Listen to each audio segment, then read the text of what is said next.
হ্যাঁ দেখো বন্ধুরা, আজকে আমি আইসক্রিম বানাবো, তাই লেগে সব সাজ সরঞ্জাম নিয়ে বসে গেছি।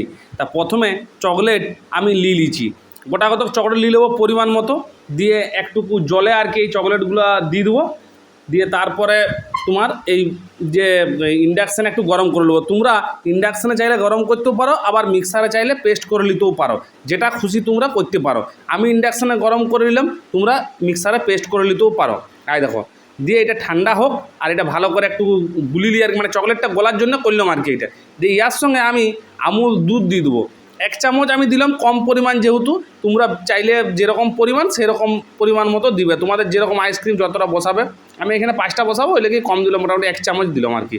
তাই যাই হোক, সমস্ত এটা মিক্সড করে নেওয়ার পরে এই যে কাপে আমি এটা ঢেলে দেবো। এখানে কাঠি দিয়ে লিছি, এই যে বাঁশ কঞ্চি দিয়ে লিছি 4টে কাপেই। আমি এটা এই চায়ের কাপেই বসাইলাম, তোমরা আরও ভালো জিনিসে বসাতে পারো। দিয়ে এটা এই যে ডিপে দিয়ে দেবো, দিয়ে মোটামুটি এখন 24 ঘন্টা ডিপে থাকবে, তারপরে বের করাবো। তাহলে এই ডিপে ভরে দিলাম, এরপর 24 ঘন্টা পরে বের করিয়ে দেখি। আই দেখো, দেখতে পাইছো কেমন আইসক্রিমটা হয়েছে, খাইতে কেমন টেস্ট সেটা আমার মেয়েরাই বলবে। দেখতে পাইছো দারুণ কালার হয়েছে, আর যা খাইতে হয়েছিল না, দারুণ টেস্টি। তোমরা বানিয়ে দেখবে ঘরে।